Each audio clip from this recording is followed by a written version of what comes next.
We are talking turbos. We're in the Honeywell Garrett booth here at SEMA. I'm here with my friend Tim Coltey. Tim, we're standing in front of your new G Series. A lot of very exciting new developments, new materials in here. I want to hear about it. But first things first, tell me about the displacement applications this is meant for. Yeah, so it's for 1.4 to 3 liter applications. There's two turbos, so there's a G25 550 and a G25 660. The 550 is a 60 mil inducer on the compressor side, and then the 660 is the 67 millimeter inducer. Two different sizes. Can you give me ballpark horsepower range that these are able to push? So it's a new naming for us. We're using the 25 as the frame size, so that for us identifies how big the turbo actually is, and then the last three numbers are the horsepower. So one's the G25 550, that's 550 horsepower rated, and then the G25 660 is 660 horsepower rated. Now that's probably what I would have guessed, but I'm glad you confirmed that. But let's talk about the size, because this thing is pretty compact. It is, yeah. I mean, if you look at the closest competitor in size and power comparison, ours is about a 1.8 on the 660 inches shorter axially than the closest competitor. So that really helps with installation. You can pull the turbo away from manifolds and get it away from some other hot components with that extra 1.5 inches. Yeah, anytime you can free up some real estate under the hood, that's always a good thing. You told me earlier that new materials is a big part of what makes this turbo special. So let's start with the turbine wheel. I know you're building that out of something different this year. Yeah, so it's a brand new turbine aero. The design of the blade profile is brand new, increases the efficiency of that, but it's also made out of MAR-M. It's a temperature, a material that's resistant up to about 1922 degrees Fahrenheit and 1050 C.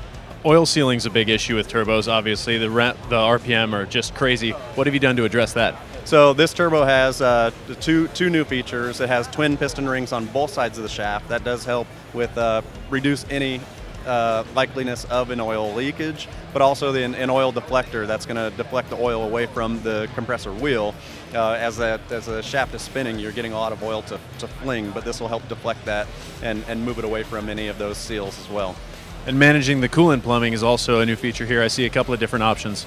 Yeah, so the center section, it's a one-piece center section now. So instead of the back plate being held on by a snap ring like it was in past turbos, this one's cast into the center housing. So that helps increase overall safety by reducing the failure points. But then the center section itself does have optimized water ports and water jackets, so they're larger to increase the cooling capacity. And then it does give you 4 port holes two on each side of the housing, so you can really customize the lines as you're running the water. We do recommend being on one on each side of the turbo, but there are some other options there.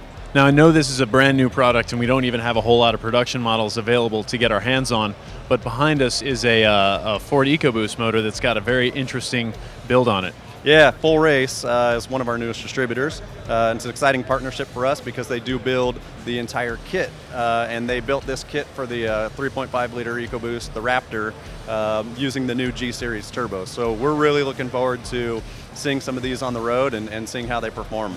Yeah, talking with the boys at Full Race, they were really excited about the ability to just mirror it from side to side. Yeah, and that's the great thing too. Yeah, it's a standard rotation and a reverse rotation turbo, available in the G Series to be able to help with those fitment restrictions that some engines have. All right, Tim, this is a brand new product. It's not on the shelves quite yet. When can we expect to see it out there? So we did officially launch the product November 1st. So we would expect to see some product early December flooding into the market through some of the distributors. So definitely check out turbobygarrett.com for a list of distributors and also any additional information on that product. Definitely. We'll check it out. Tim, thanks for having us out. Thanks for sharing the G Series. And stay tuned because there's a lot more SEMA coverage coming your way.